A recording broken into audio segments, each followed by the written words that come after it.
vehículo está a punto de atropellarnos. Los cambios provocados por el estrés resultan convenientes porque nos van a preparar para una reacción instantánea, para responder oportunamente y poner nuestra vida a salvo.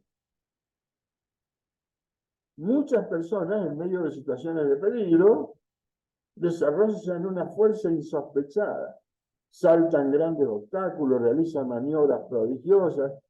¿Y cuántas veces nosotros habremos escuchado, yo no sé de dónde saqué fuerza? Yo no sé cómo hice para hacer lo que hice, no lo podría volver a hacer, estoy seguro. Porque en esa situación de extremo, una persona puede llegar a desarrollar proezas realmente. Bueno, es precisamente esa es la utilidad del estrés.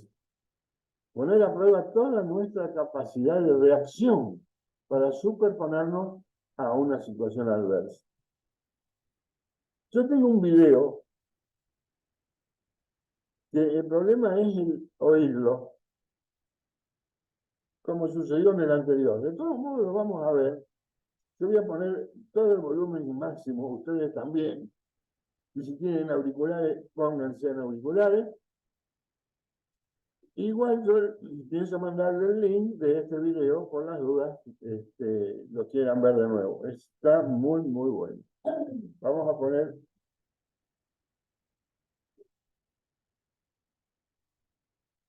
volumen al máximo.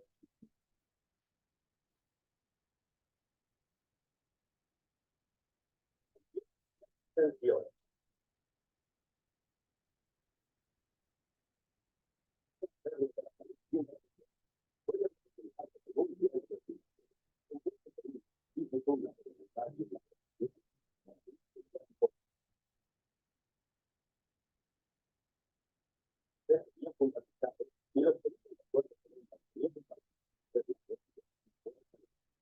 Doctor, no se escucha nada.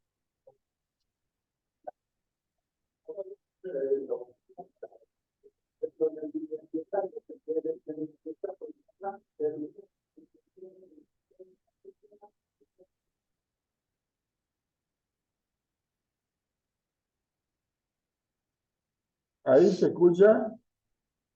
No, yo no sé las demás chicas. No, no se escucha nada. No sé cuál será el problema del volumen acá.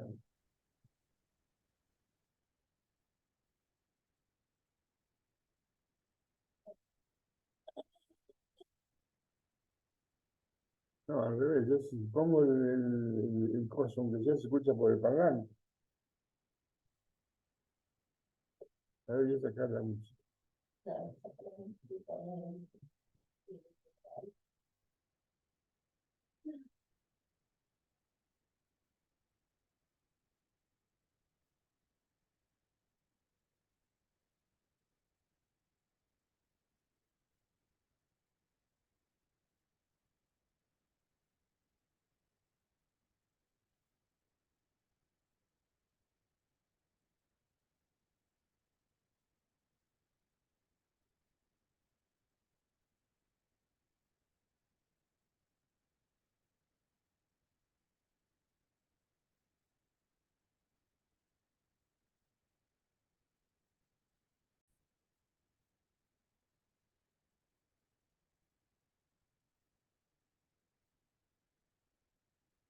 Bien, veamos entonces cómo es la fisiopatología del estrés. ¿Qué quiere decir? La fisiopatología es cómo funciona desde el momento que llega el estímulo, cualquiera sea, dijimos, estímulo interno, estímulo externo, cualquier situación, una situación de peligro, una buena noticia, una mala noticia, algo que altere nuestro estado emocional. Eso va a ser registrado en el sistema límbico que vimos nosotros cuando estudiamos sistema nervioso, en el hipotálamo.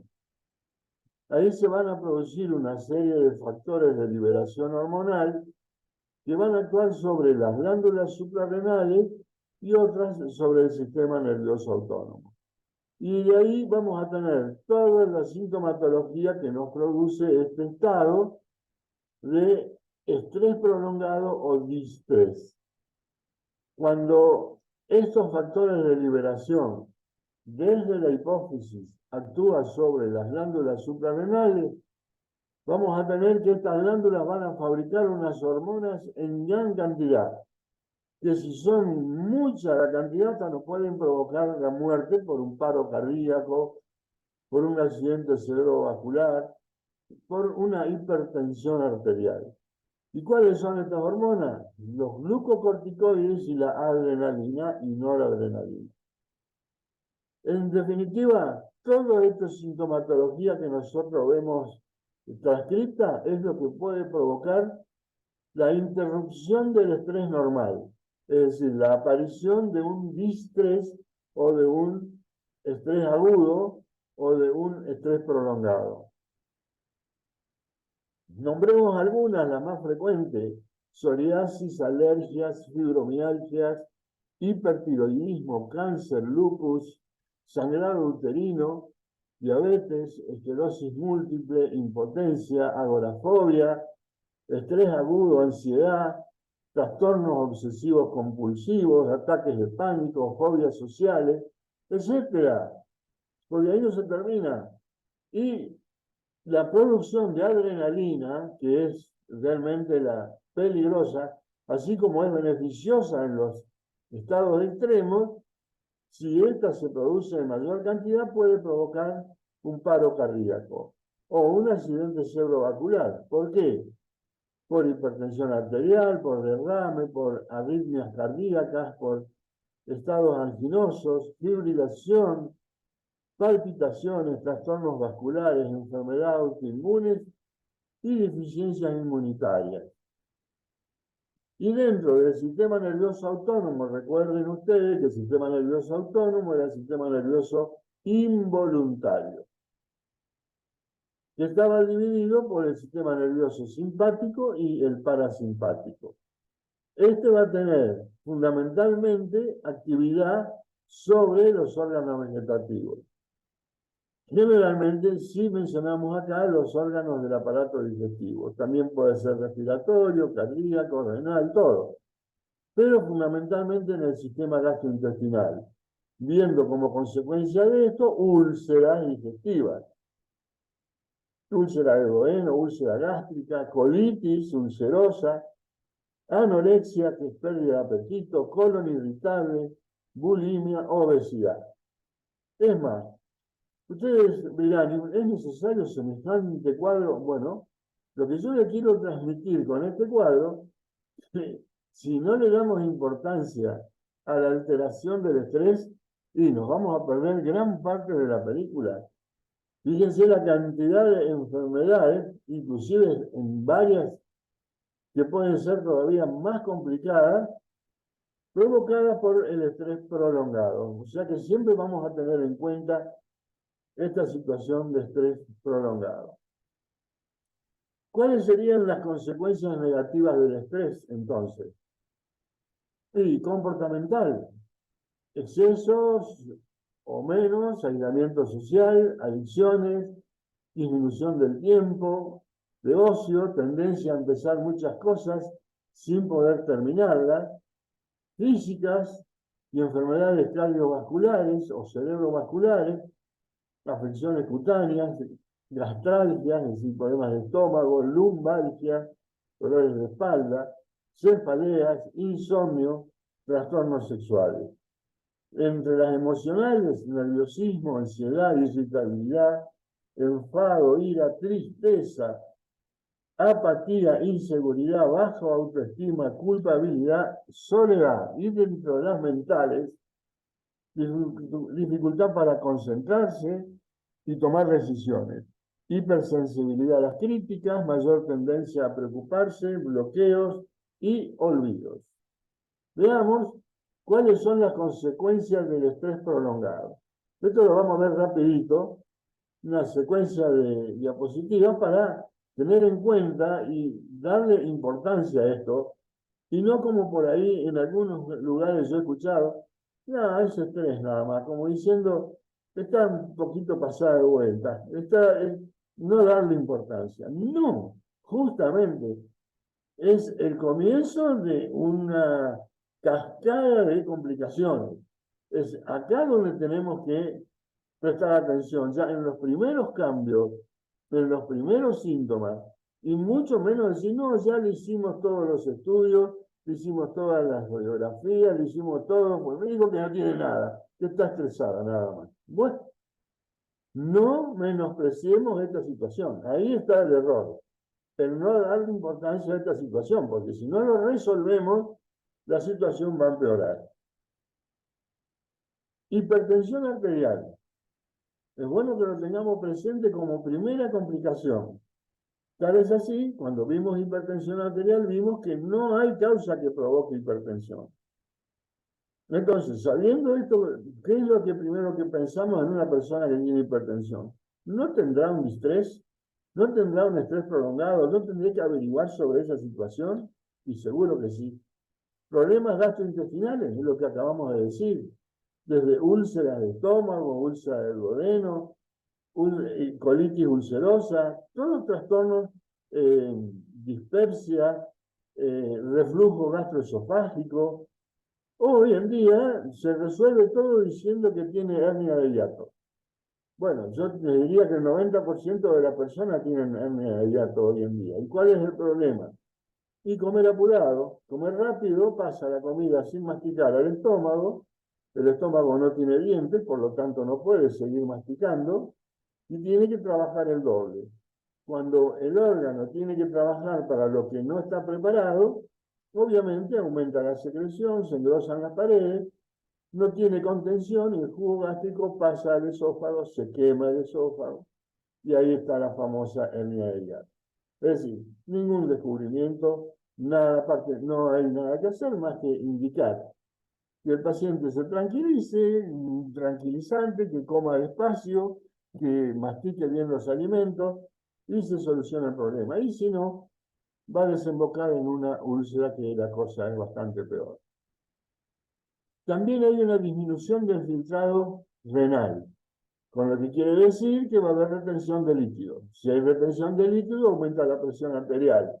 Como consecuencia, el paciente, por orinar menos, va a tener más complicaciones por la insuficiencia renal.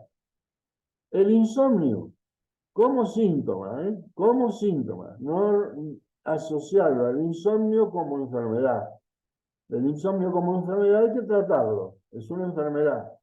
El insomnio como síntoma es una persona que no puede dormir por tal motivo. Hay que descubrir cuál es el motivo por el cual no duerme y después, en razón de eso, hacer el tratamiento. El agotamiento, cansancio, fatiga, eso es bastante frecuente en las personas con distrés o estrés prolongado.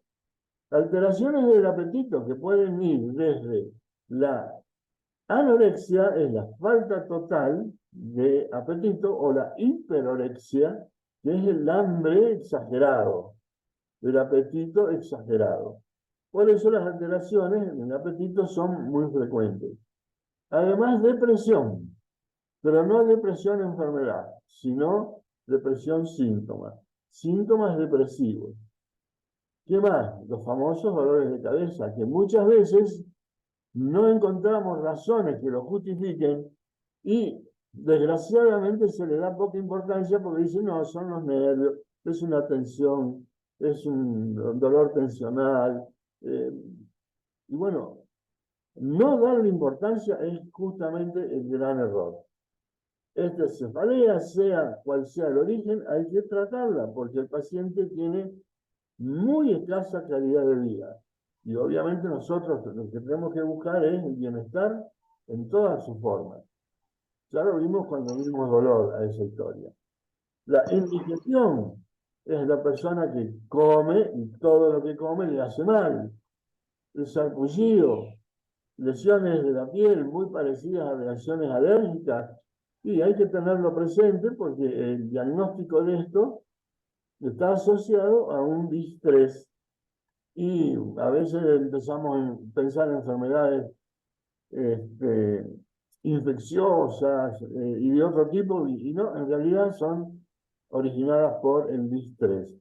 Disfunción sexual, alguna más podemos mencionar, sí, palpitaciones, taquicardia. El paciente siente que su corazón late más ligero y a veces suele decir en el relato de la en la consulta, doctor, tengo el corazón como si se me saliera del pecho. Bueno, a ese paciente uno le hace un electrocardiograma y le sale mal. Uy, Abuelita. hay un micrófono. Mabel, ¿puedes poner en silencio, por favor? Mabel Rosario. Bueno, ahí está. Ahí lo encontré. Bueno, estaba con distrés, Mabel. Viste que estaba enojada con el gato, con el hijo, con alguien estaba enojada. Bueno, sigamos. Este paciente yo le hago un electrocardiograma y le da normal. Y lo peor que le puedo decir, no, no tiene nada, váyase, pero sin embargo eso lo va a seguir sintiendo. Digamos que esto es bueno que ustedes lo sepan para poder actuar como verdaderos auxiliares, como agentes sanitarios y advertir sobre la situación y no esperar que la cosa se complique. En la República Argentina las primeras causas de muerte están asociadas al estrés. Enfermedades cardiovasculares, accidentes y enfermedades cerebrovasculares. No hay duda que las principales causas de muerte tienen mucho que ver con un estado de estrés patológico. Recordemos siempre la diferencia entre uno y otro. Bien, ¿algo más de estrés? Sí, el estrés o distrés, si nos acostumbramos a usarlo mal, vamos a usarlo mal, pero sabiendo que el estrés es normal. El estrés patológico que enferma, sabemos que tiene un corte y lo podemos tratar. Es decir, que si lo tomamos a tiempo, con medidas generales, con psicoterapia y a veces con muy poca medicación, es suficiente para poderlo controlar. Sabemos que como es parte de una secuencia clínica, si no podemos controlar el estrés, del estrés se pasa a la ansiedad. Y la ansiedad, los trastornos de ansiedad son más graves que el estrés. Más graves que el estrés porque ya la situación de resolver problemas o trastornos de ansiedad son mucho más complejas que resolver el distrés. Y perteneciendo a una secuencia clínica progresiva, si de la ansiedad no podemos controlarlo, va a entrar en la depresión. Y la depresión es un amplísimo cuadro psiquiátrico, es una enfermedad que no tiene cura y tendremos que evitar al máximo que se llegue a la depresión. Ustedes, cuando yo digo que la depresión no tiene cura, va a decir, ¿cómo? Si yo, mi tía o mi abuela tenía depresión y se curó. Bueno, tendría síntomas depresivos. La depresión, enfermedad, no tiene cura, lo que no quiere decir que una persona con depresión puede andar bien un periodo, lo que no quiere decir que se haya curado. Un paciente con depresión es un paciente crónico que va a tener siempre su depresión. Que ande un tiempo bien no quiere decir que se haya curado. Pasa exactamente lo mismo que la hipertensión arterial o la diabetes. No hay pacientes que se curen, hay pacientes que andan bien, pueden vivir muchos años, ni un problema, siempre y cuando tenga presente que tiene una enfermedad crónica que en cualquier momento se reagudiza o puede traer complicaciones. Bien, ¿algo más? Bueno, dijimos que ¿qué es lo que provoca la alteración del equilibrio, la alteración del estrés? Estímulos. Estímulos de cualquier naturaleza, afectivos, traumáticos, infecciosos, lo que fuera. Bueno, la pandemia, por ejemplo, ha originado y todavía hoy, y digo no todavía hoy porque inclusive hay cosas que se van a seguir viendo y todavía más adelante, es un estímulo que ha generado enorme cantidad de cambios que hoy los podemos ver más claramente. Ahí tenemos un estímulo estresante, lo que fue la pandemia, no solo por las pérdidas, que fueron muchísimas y, bueno, y horribles, pero también lo que ha dejado como secuela, sobre todo en los adolescentes, en las personas mayores.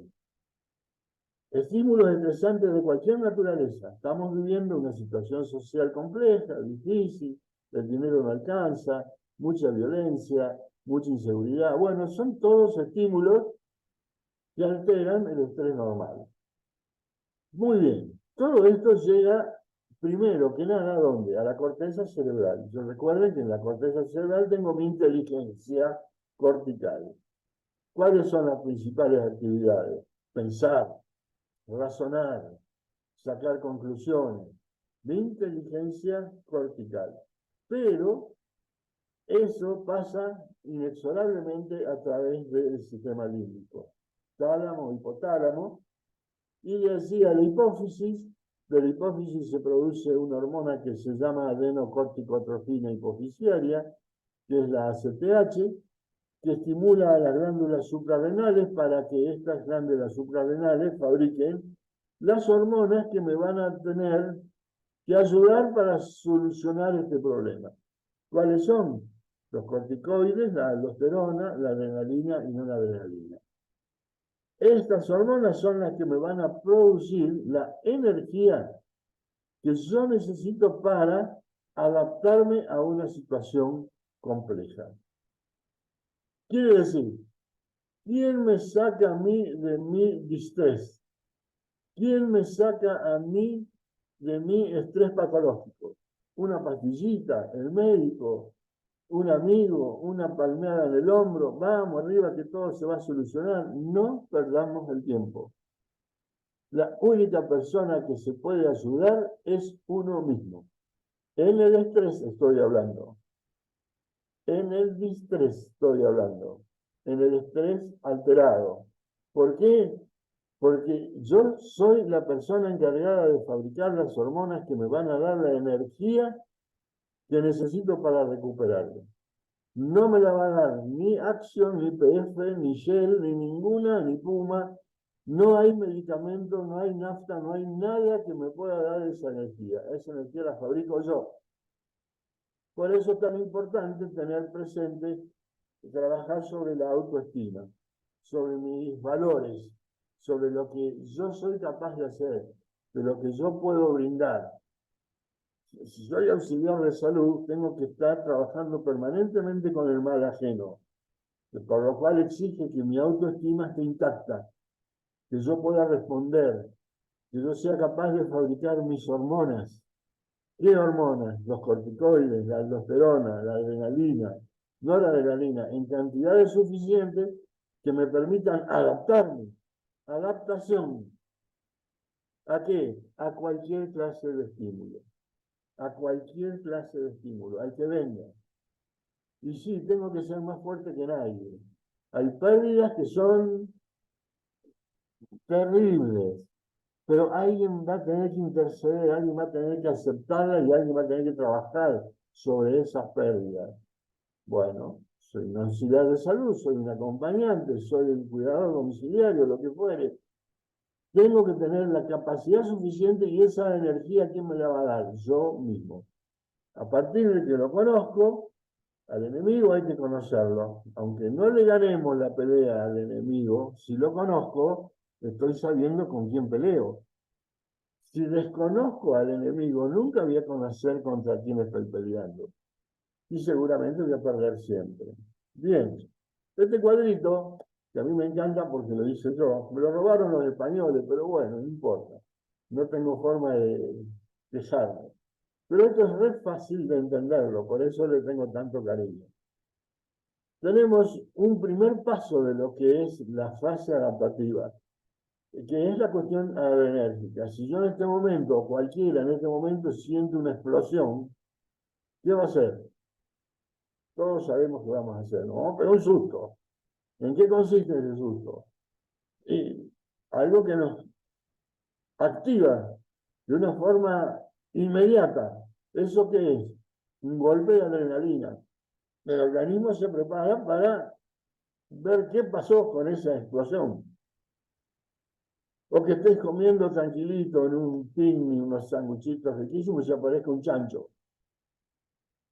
¿Qué te hace? Pegar un susto bárbaro, rezar la comida, arrasar, disparar, hacer algo para tratar de ponerte a salvo. Perfecto, ese es como es el primer signo de alarma. ¿Cuánto dura eso? Es inmediato, porque después viene el segundo periodo de resistencia. Ese periodo de resistencia es la lucha, la defensa, mi defensa contra el estímulo. Esa resistencia de la defensa personal, de mi defensa interior, de mi energía, contra el estímulo es contra cualquier estímulo de la vida. Un desengaño, un abandono, una pérdida, lo que fuere. Lo que fuere. Por lo tanto, esta resistencia puede durar meses, años, pero siempre voy a vivir en resistencia. ¿Qué quiere decir? En una lucha permanente de toda la vida contra los estímulos que pueden afectar tu autoestima y tu organismo a través del estrés defenderse. Si eso se mantiene en equilibrio, puedo vivir muchos años tranquilo y sin problemas. Lo cierto es que como somos seres biológicos, en algún momento esa fase entra en agotamiento. ¿Qué quiere decir? En algún momento esa resistencia se pierde, se agota. En el momento que esa resistencia se agota, aparece la enfermedad. ¿Cuál enfermedad? Cualquiera, la que decía Hans Seidel. Papá, todos los enfermos terminan igual. Exactamente. ¿Qué es lo que pasa? Se produce un agotamiento del estrés, un agotamiento de la resistencia. Por eso aparece que cualquier enfermedad de cualquier naturaleza que afecte a nuestro mecanismo de defensa, en este caso la resistencia a seguir viviendo, a adaptarme a cualquier circunstancia, provoca la enfermedad y la enfermedad la muerte. Listo. Con esto terminamos estrés. Esta es mi casa de fin de semana. Si quieren los invito. Pasamos a ver otro tema.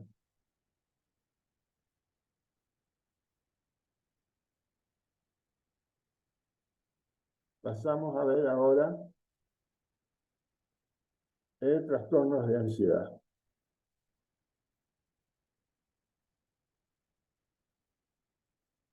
Dijimos que los trastornos... ¿Se ve bien? ¿Ven bien la imagen? Sí, Sí, se se ve. ve bien. Sí, se ve bien. Perfecto.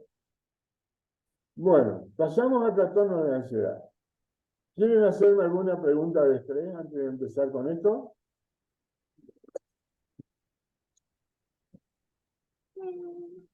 No, yo no, por mi parte no. Bueno, vamos todavía. Dijimos que el estrés era parte de una secuencia clínica.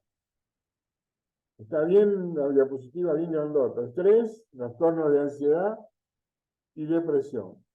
Bien, si nosotros no pudimos controlar el estrés, desgraciadamente vamos a pasar al paso, al escaño, al escalón que sigue, que es la ansiedad.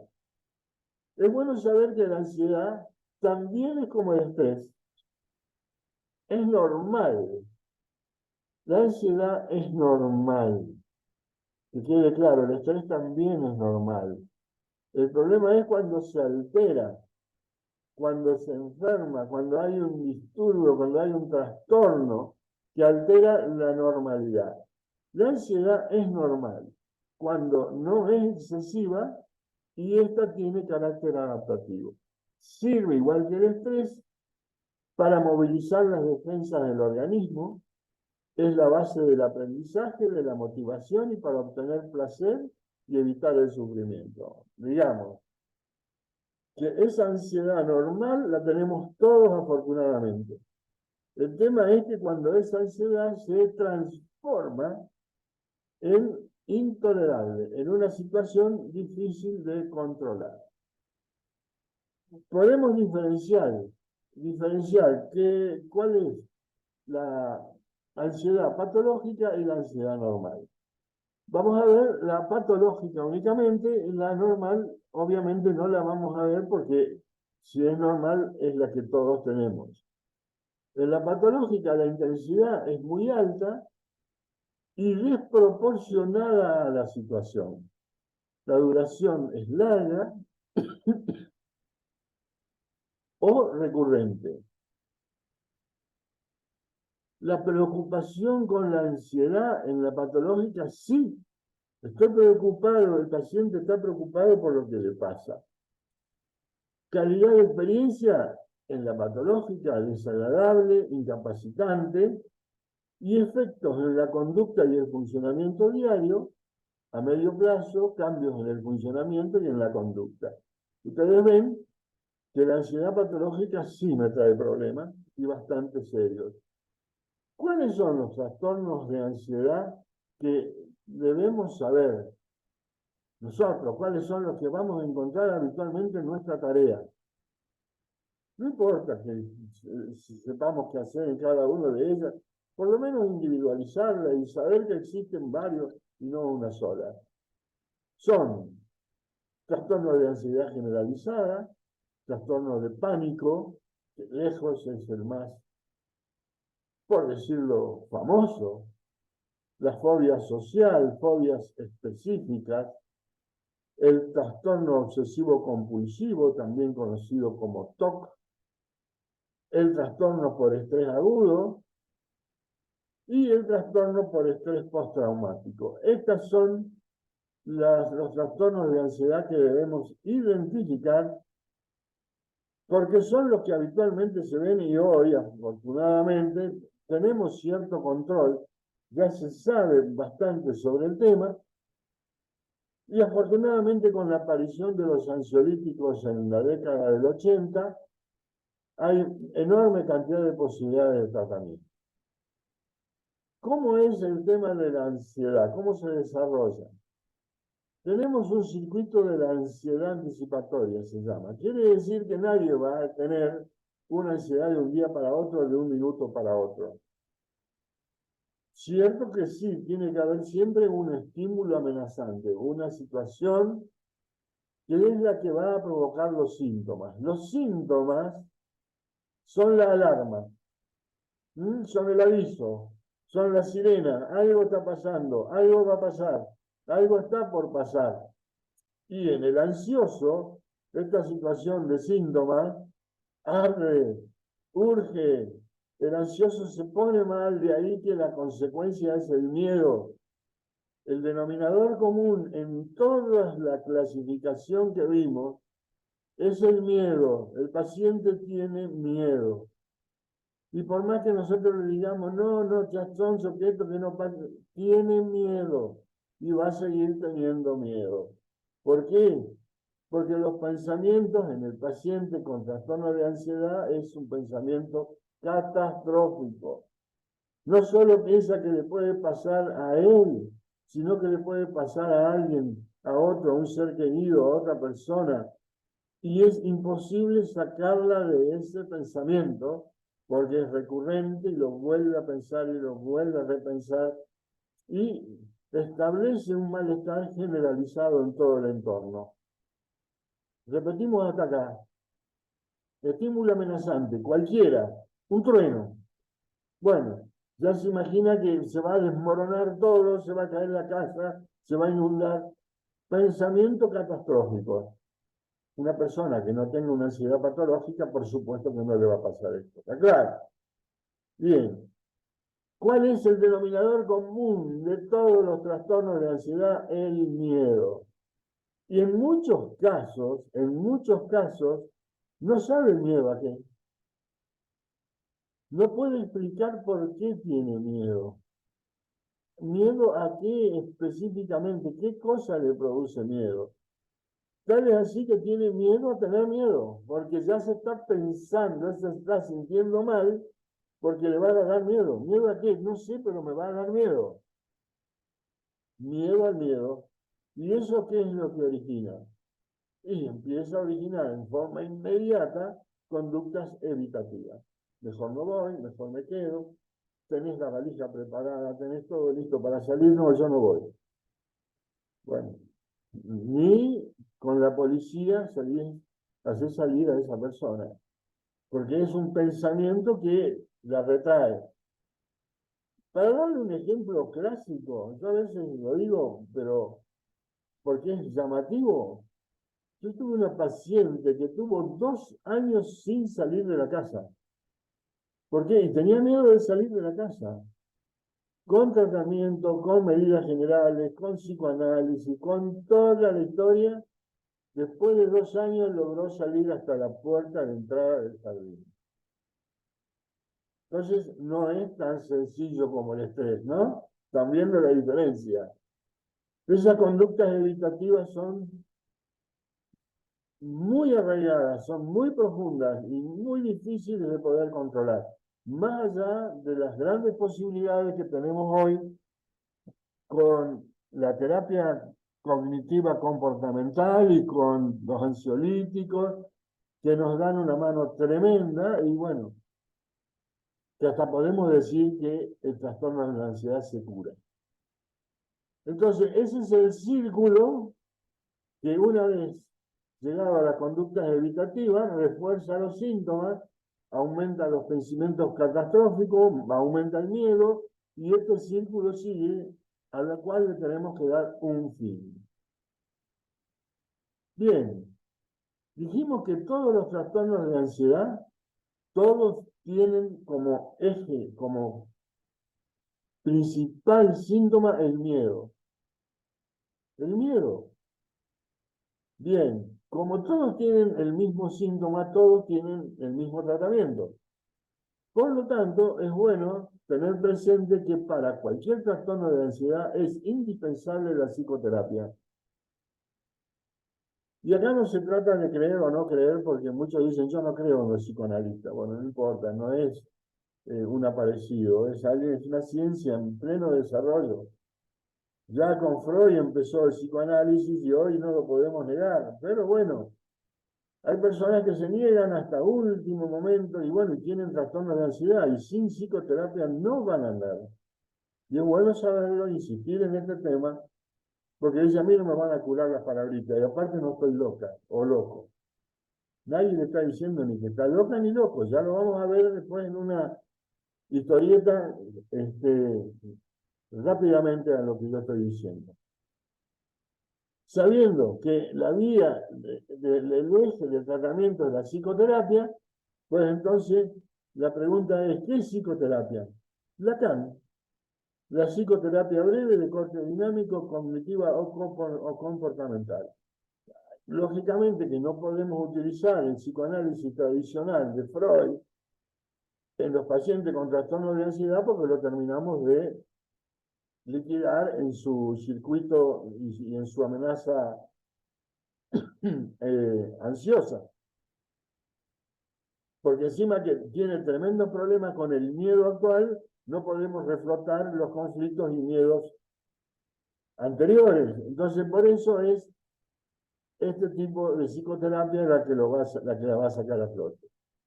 Psicoeducación también es bueno, las terapias de relajación, reentrenamiento de la respiración, etcétera, etcétera. Pero acá sí pongo la perlita de oro. Psicoterapia y medicación. Este paciente necesita medicación. Así como en el estrés puede pasar sin medicación, en el trastorno de ansiedad necesita psicoterapia y medicación. Por eso yo digo, para que les sea fácil, trastorno de ansiedad, palabritas y pastillitas. Y ahora vamos a ver cuánto tiempo, porque eso, desgraciadamente, se cometen muchos errores, no se hace como se debería hacer. Vamos a hacer un paseo muy rápido de cada uno de los trastornos, porque dijimos que todos terminan igual. El trastorno de ansiedad generalizada es un trastorno que se presenta con bastante frecuencia Lo importante de este trastorno es algo que lo caracteriza. Es el paciente que va a hacer un relato de lo que le pasa y va a decir que siente tensión muscular, dolores en los músculos, va a tener temblor, sentimientos de sacudida, algunos espasmos, inquietud, desasosiego, inhibición psicomotriz, todo esto va a sentir. Fundamentalmente tiene miedo a que todo esto, si no le pasa, le pase. Aparte lo relata muy bien. ¿Cuál es el eje principal del trastorno de ansiedad generalizado? En la imagen está. La pregunta a este paciente es, ¿usted por qué cree que le pasa esto? Y la respuesta es general. No sé. Justamente puede relatar todo lo que le pasa, pero no tiene la más remota idea por qué se origina. No sabe, no tiene noción, ni siquiera piensa qué es lo que le puede estar provocando todo esto. Esa es la característica principal. En el trastorno de pánico, también el miedo es el síntoma principal, pero a su vez también tiene otros elementos que lo caracterizan. Este trastorno de pánico puede ser con o sin agorafobia. ¿Qué quiere decir? Que puede presentarse que el paciente, aparte de tener el trastorno de pánico, no quiere salir de su dormitorio, no quiere salir de su vivienda, no quiere salir de su domicilio, no puede salir porque le da miedo, no puede salir ni a la esquina ni a la vereda. Esa es la agorafobia. Puede estar o no presente. Lo cierto es que el paciente con trastorno de pánico va a hacer este comentario. ¿Qué es lo que le pasa a usted? ¿Qué es lo que siente? Palpitaciones, opresión en el pecho, dificultad para respirar, que es disnea, parestesias, la sensación de que se le paralizan los miembros inferiores, mareo, malestar gastrointestinal y lo que lo caracteriza por sobre todas las cosas y a nosotros nos ayuda a hacer un diagnóstico diferencial con un infarto, fíjense qué importante, es que el paciente con trastorno de pánico tiene un áurea. ¿Qué quiere decir? Algo que le dice que se va a descomponer. Entonces el paciente empieza bastantes minutos antes, me estoy por descomponer, no me siento bien, estoy mal, creo que me voy a descomponer, estoy sintiéndome cada vez peor. Es decir, va dando avisos permanentemente de la situación. El paciente que sufre un infarto, se murió un infarto y no dijo nada. El grito de dolor, nada más. Bien, espero que nunca les toque un cuadro semejante, pero la diferencia es enorme. En el ataque de pánico, el paciente hace dudar si será un infarto o no lo que tiene. No me voy a quedar tranquilo. A un paciente con ataque de pánico lo estudio como si fuera un enfermo cardíaco. De eso estoy seguro. Pero los síntomas me pueden tranquilizar y dirigir qué es lo que tengo que hacer. Ese es el trastorno de pánico. El trastorno de pánico pueden haber estímulos externos o internos. Estímulos externos como cualquier situación laboral, conflictiva, familiar, afectiva, situación complicada que origina ese ataque. O internos, pensamientos, emociones, sensaciones físicas, rechazo a su cuerpo, bulimia, anorexia, etcétera, etcétera. Enorme cantidad de situaciones internas, no provocadas externamente. Segundo, activación de sensaciones corporales, es decir, una pequeña molestia a nivel del pecho, a nivel del estómago, a nivel del hígado, puede ya desencadenar un miedo inusitado, un miedo superior que se manifieste con un trastorno de pánico. Atención focalizada a esas sensaciones y no a otras es monotemático sobre su sufrimiento y la interpretación catastrófica de las sensaciones. Por ejemplo, no puedo controlarlo. Pero quédate tranquila que no pasa nada, quédate tranquilo que estás bien, no puedo controlarlo. Es que en realidad no puede controlarlo. O sea que no hagamos el esfuerzo de querer calmar a una persona que no se va a calmar. Más vale sigamos la dirección que marca qué hacer. Llevarla a la consulta, llevarla a la urgencia, que se sienta atendida y demás. Pero acá chocamos con la gran desgracia que a veces en la guardia le suelen decir, no, son los nervios nada más. Bueno, eso es la lápida, la pésima respuesta, la inesperada respuesta, porque crea mucho más conflicto. Acá voy a salvar a mi amigo Freud, que si hubiera sido yo contemporáneo de él, no tengo la más mínima duda que hubiera aprendido mucho de él. Ya cuando estaba muy viejito y inclusive los rivales, que en ese momento eran muchos, dijeron que ya estaba viejo y que estaba demente y todo lo que escribió a partir del año 1926 prácticamente pasó al olvido. Pero yo hice 2 años de psicoanálisis en la UBA y en el Index Medicus encontramos escritos de Freud después de que fuera declarado demente. Y en esos papers que no fueron publicados, encontramos que describió la neurosis de ansiedad.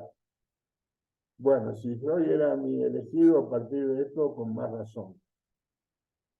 ¿Qué dijo Freud de la neurosis de ansiedad? Que el paciente presentaba irritabilidad, expectación ansiosa, vértigo, mareo, parestesias, es decir, que no siente los miembros inferiores, espasmos cardíacos, sudoración, dificultades respiratorias, y hizo relación a la agorafobia.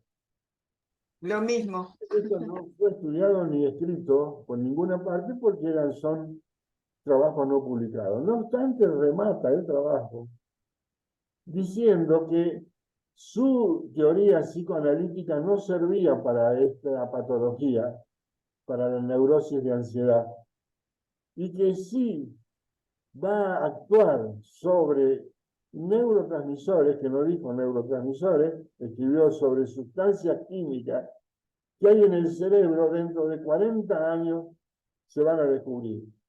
Bueno, para los detractores de Freud, exactamente a los 40 años aparecieron los ansiolíticos.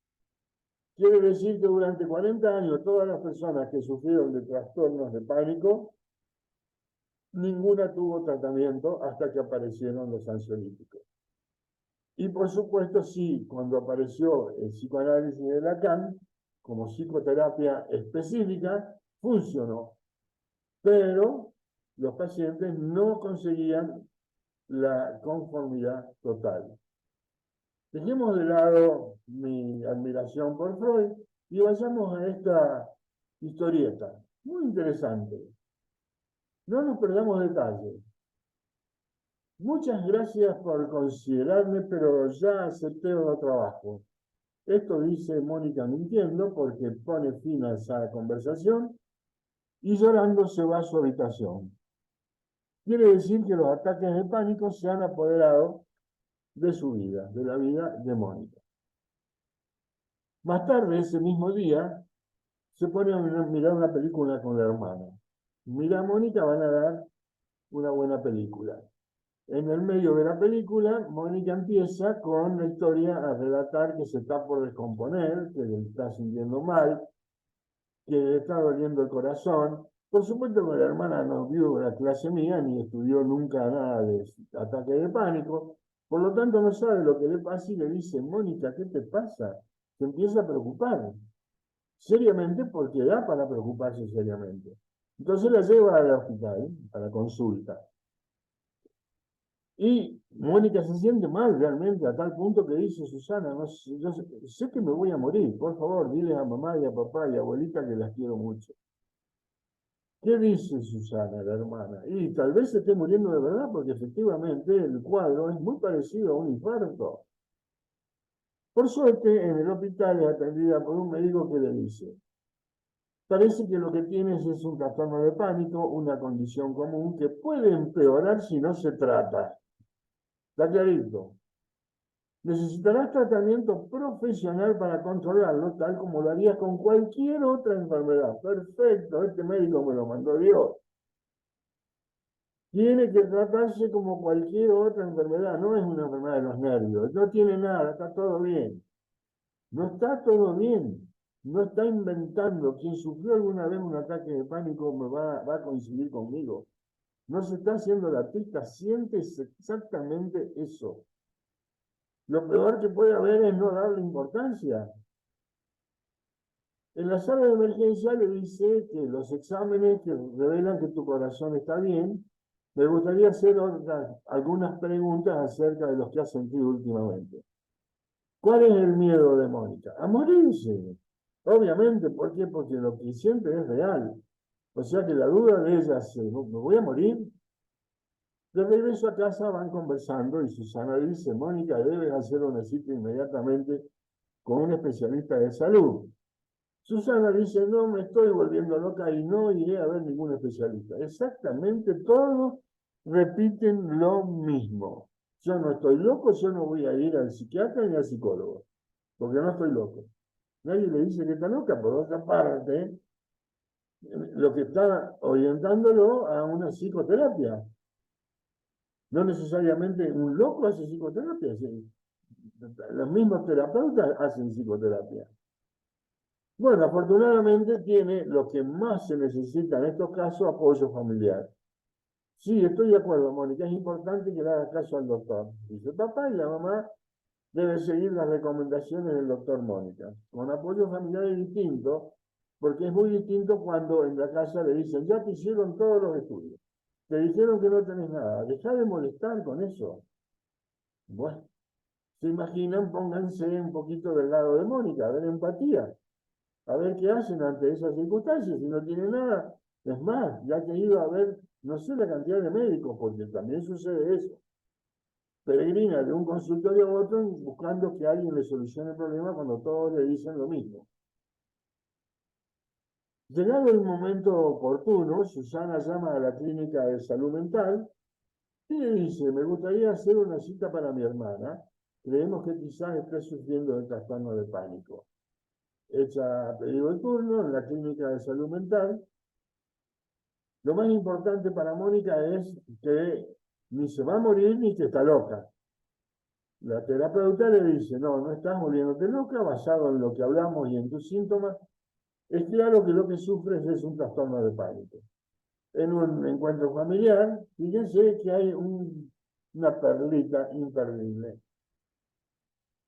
La abuela dice: me alegra que hayas ido al doctor. Mi madre tuvo los mismos síntomas durante años. Tal vez ella también sufría de este trastorno, pero no sabía lo que era. Recuerden, 40 años desde Freud hasta que aparecieron los ansiolíticos. Es decir, mucha gente durante los 40 años que pasaron habrán sufrido lo mismo, pero no se pudo hacer absolutamente nada. La doctora dice que tengo trastorno de pánico, pero que con terapia y medicina me sentiré mejor pronto. Recuerden, palabritas y pastillitas. Quien quiera tratar un trastorno de pánico dice: yo voy al psiquiatra, al psicólogo, pero a mí no me hagan tomar pastillas. No, tratamiento incompleto. O al revés: yo tomo todas las pastillas que quieran, pero yo al psicólogo, al psiquiatra no voy. No cumple con el tratamiento. Bien, lo cierto que en la familia en general la ven más tranquila y eso es alegría para todos. Como no es fácil, en una de las visitas que rutinariamente debe hacer a la terapeuta, le dice: aquí tienes la receta de la medicina que vas a tomar en tu casa, vamos a tener una cita una vez por semana, al comienzo para hacer terapia. Pasado un tiempo, en la evolución, Mónica, concentrémonos en tus sensaciones. ¿Qué sientes? Todavía me siento mareada, es decir, no está bien del todo. Por esa misma razón, hay que continuar el tratamiento y esperar que este dé resultados. Los ejercicios de respiración te ayudarán a relajarte y a no respirar rápido, lo que a veces empeora los ataques de pánico. Hay que respirar lento y profundamente. Es fundamental la respiración. ¿Por qué? Porque respirar profundo ayuda a la mejor oxigenación de las neuronas, mejor oxigenación del hipotálamo. Entonces hay como una facilitación de la capacidad adaptativa de las emociones. ¿Qué dice Mónica? Gracias, doctora. Realmente siento que estoy mejorando con su ayuda. No he tenido un ataque hace una semana. Maravilloso. Sí. Me siento muy bien, a veces me dan ataques de pánico, pero no como antes. Ahora puedo controlarlo. Lo mejor de todo es que conseguí un nuevo trabajo. Ya podríamos decir que se ha curado. Pero ojo, abajo en un círculo dice 3 meses después. Es lo único que no estoy de acuerdo con la historieta. Si alguien con trastorno de pánico puede salir a los 3 meses, es realmente porque hizo, bueno, fuera de lo normal. En mi experiencia personal, casi con, bueno, una casuística de trastorno de ansiedad bastante amplia, nadie ha salido antes de los 6 meses. Algunos tienen mejoría, pero de alta, decir, se curó, yo pondría 6 meses. Pero es mi observación personal, mi experiencia personal. De todos modos, ¿por qué pongo 3 meses y ustedes lo tienen que saber? Porque todos los ansiolíticos dirigidos a tratar trastornos de pánico o cualquier otro tipo de trastornos de ansiedad, para empezar a actuar tardan 21 días. Esto es bueno que lo sepan, ¿por qué? Porque hay muchas personas que toman 10 días y dicen, yo hace 10 días que estoy tomando esto, no me hizo nada, va otro médico, el otro médico le da el mismo remedio con distinto nombre comercial, o le da uno parecido, entonces deja el anterior, toma el nuevo, toma 15 días, no hizo nada, es decir, si del mismo medicamento no tomás los 21 días, recordá cuando vimos la clase de farmacología. Los receptores tienen que cumplir con 2 condiciones, que son afinidad, primero, y eficacia, segundo. Si los receptores de los ansiolíticos no tienen afinidad, no va a haber eficacia. Y para que haya afinidad necesita 21 días. Quiere decir que si yo corto el tratamiento antes de los 21 días, no voy a tener eficacia, no voy a tener acción terapéutica. Clarito. Trastornos de ansiedad, cualquiera, de todos los que nombramos. Tratamientos, psicoterapia y ansiolíticos. Si el ansiolítico no lo tomo 21 días, nunca voy a poder saber si el paciente va a andar bien o no. Bien. Intenté hacer un dibujo, pero me salió cualquier cosa. Lo cierto es que el pánico a nosotros nos produce esto. Nos corre. ¿Por qué? Porque no tenemos la energía suficiente para enfrentarlo. Yo necesito tener energía suficiente para enfrentar la situación, cualquiera sea. Si yo no enfrento la situación y la dejo pasar, quizás ese miedo sea mucho más grande y se aproveche más de mí. Por lo tanto, tengo que hacerle frente. Una vez que le hago frente, la cosa va cambiando. Yo empiezo a dominar al miedo, al pánico. ¿Para qué? Bueno, justamente cuando yo derroté al pánico, el que se ríe no es el pánico, sino soy yo. Ya he controlado totalmente la situación. Esto lo van a ver muchas veces en muchas partes. 2 palabritas de lo que es la fobia social. La fobia social es el miedo a la participación en sociedad. Miedo exagerado, Ya no, sobre todo a ser expuesto, que la gente mira cómo estás vestido, cómo te peinaste. Mire, tengo ganas de decirle una barbaridad. Quiero que sepan que no le dan pelota a nadie. Ya en los cambios que ha tenido nuestra sociedad, ya pasó esta historia de que alguien me está mirando. ¿De qué te va a mirar? sea, saquémonos ese miedo. Otras sociedades, por ejemplo, no le interesa nada de nadie, del que está al lado, no le interesa ni cómo está comiendo, ni cómo está vestido. Nosotros seguimos todavía con esa idea de que nos miren, que nos evalúan, cómo estoy vestido, cómo me peino, que me miran los zapatos, que me miran las uñas, que no mira nadie, te mira nada. Esa es la realidad. Todo pasa por nuestra imaginación. También miedo a involucrarse en cualquier situación, por vergüenza, por humillación, no participo. O sea que es una fobia social, ni hablar si tuviera que participar en público, en situaciones sociales como, por ejemplo, decir un discurso, o bien ante cualquier otra actividad que me suponga una interacción social. No quiero participar, no voy a participar. En cuanto a las fobias específicas, estas sí tienen su origen en la infancia y generalmente las fobias específicas tienen el miedo desproporcionado a cosas, a situaciones, a altura, a espacios cerrados, infectados, a insectos, arañas, a conejos, a gatos, a perros, etcétera, etcétera. Un tal Vallejo en el año 1991, se ve que estaba recontra pedo, describió todas las fobias específicas habidas y por haber. Bueno, son incontables. Algún día que ustedes no tengan nada que hacer, se las pueden poner a leer, todas las fobias que se han descrito. Como quiero seguir y dar fin a esto, vamos a decir dos palabras de los trastornos obsesivos compulsivos. El trastorno obsesivo compulsivo es un trastorno de ansiedad que se caracteriza porque la persona no puede ver nada que esté fuera de su lugar. Imagínense en la foto de esa carpeta anaranjada en donde están las carpetas celestes. Cualquier otra persona que no tenga trastornos de ansiedad, TOC, obsesivo compulsivo, no se va a hacer problema. Pero yo les puedo asegurar que un obsesivo compulsivo se vuelve loco. Está mal. Hasta que Entonces, yo no, tengo ese trastorno. ese Dios mío. sufrimiento del obsesivo es un sufrimiento real. Yo tenía un paciente que veía algo que no tenía que estar en ese lugar, o los cubiertos mal alineados, o algo, una botella de vino que esté fuera de la fila. Cualquier situación ya era suficiente para que se pongan mal, ansiosos.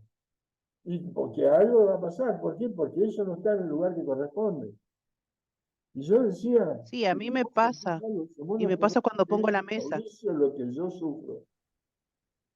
Bueno, me dejé de joder, realmente me puse en el lugar de él, y el sufrimiento que tiene esta persona es inusitado. Es un trastorno serio de compulsividad. Hasta que no soluciona esa situación, no está tranquilo. Personas que dejan o piensan que quedó el gas abierto, ya están lejos de su casa, vuelven a asegurarse de que el gas está cerrado.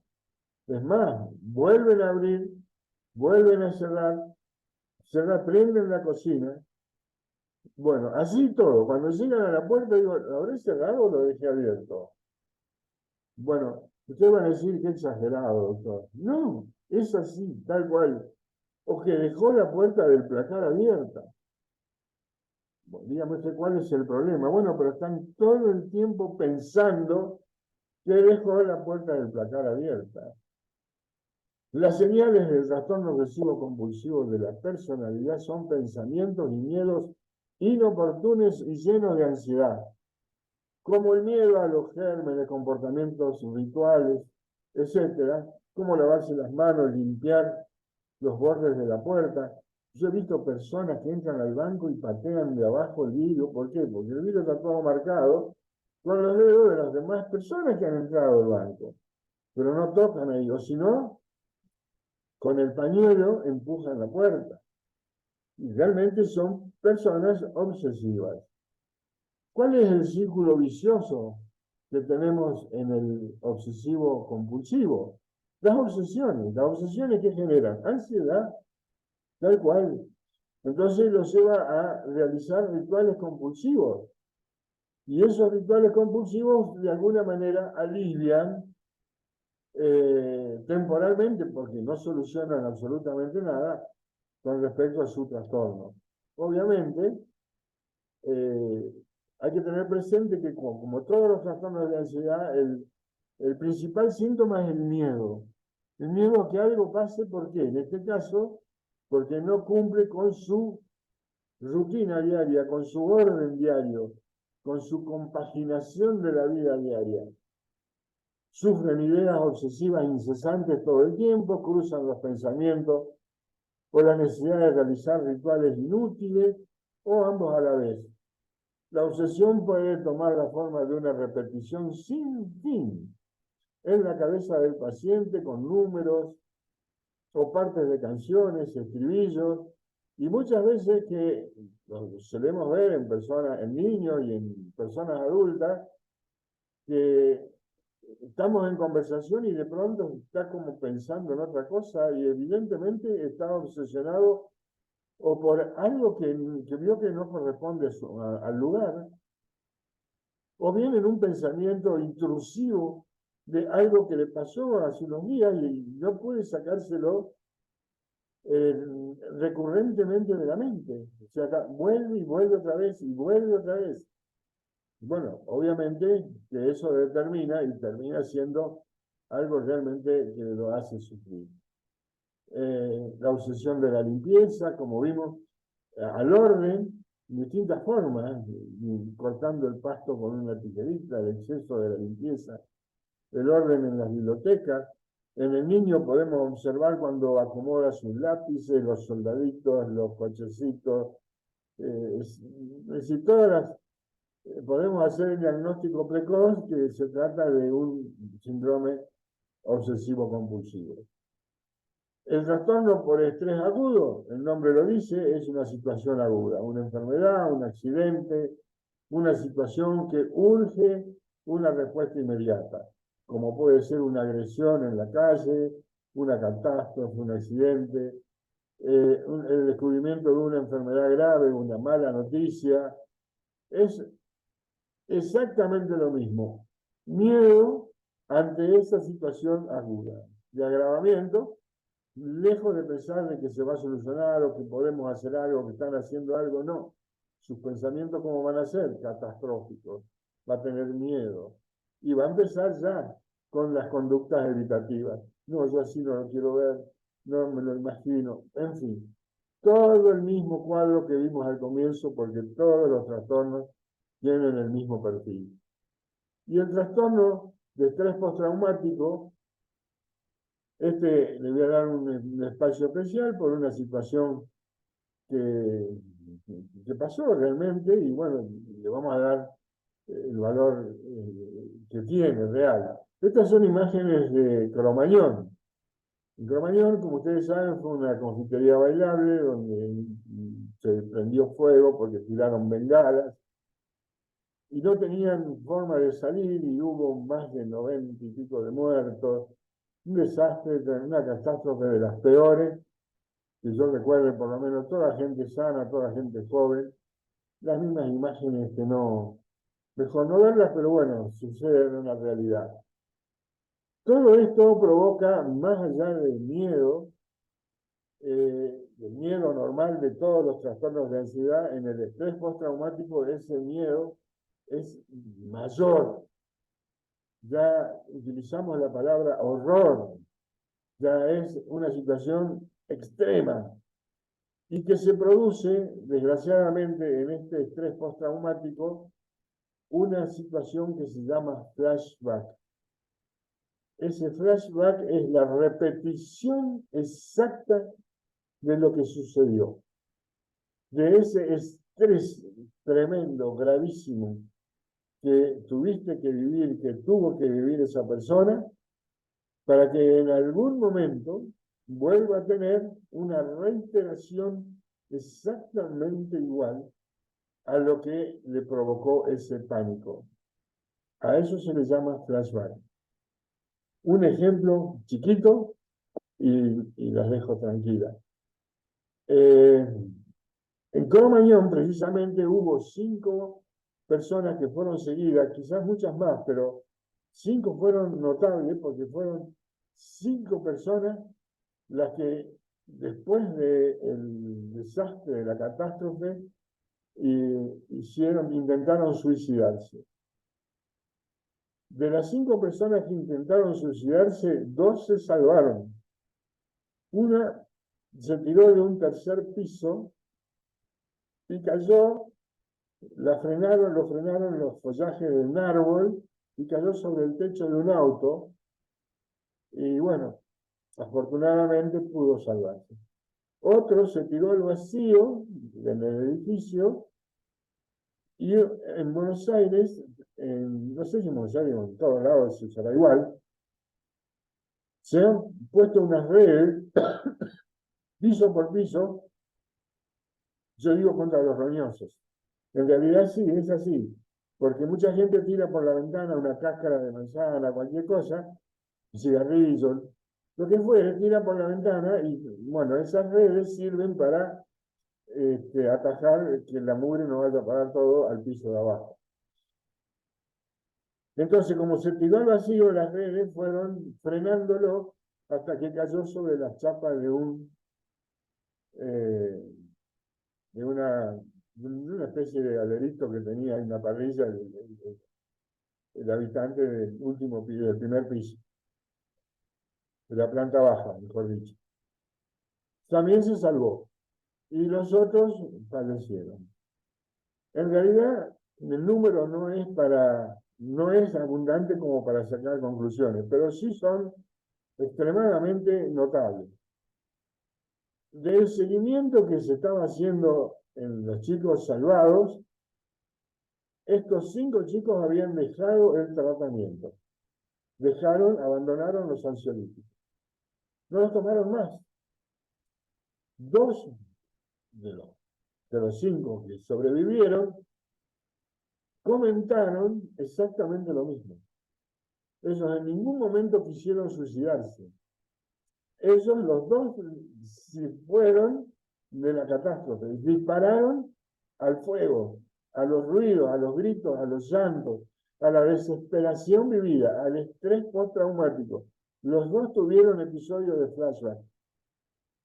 Sí. Como ejemplo es espectacular. Como número quizás no sea significativo, pero atenti, por algún motivo se dice, personas que han tenido flashback porque tuvieron una agresión en la calle, fueron despojadas, fueron alterados por una amenaza con un revólver, con un cuchillo. El estrés postraumático es muy serio y no se debe abandonar el tratamiento solo bajo prescripción médica. Eso entonces que quede claro, que quizás de todos los trastornos de ansiedad sea el más grave por el riesgo cierto del flashback que pueda provocar un suicidio. Si termino con la agorafobia, dijimos, no sale de la casa. Hay una situación de miedo que lo repara, lo acumula, lo mitiga con el encierro. Permanecer recluido es su objetivo, su fin. Bien. Tratamiento, como dijimos, es psicoterapia y medicación. No vamos a hablar ni de psicoterapia ni de medicación. En todo caso, en algún otro momento, como hay mucho para aprender, veremos farmacología, psicofarmacología y vamos a conocer cuáles son los ansiolíticos, los más usados, etcétera, etcétera. Bien. Preguntas por 1.000.000 de pesos. Antes 1.000.000 de pesos era un montón de guita, hoy prácticamente. Ojalá lo tuviera, pero no son tantos. Bueno, a ver quién me falta anotar. Rosa, Gabriela, Claudia Ramos.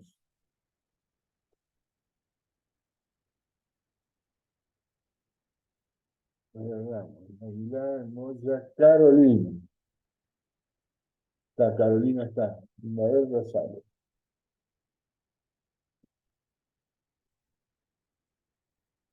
Bueno, chicas, espero que la hayan pasado bien.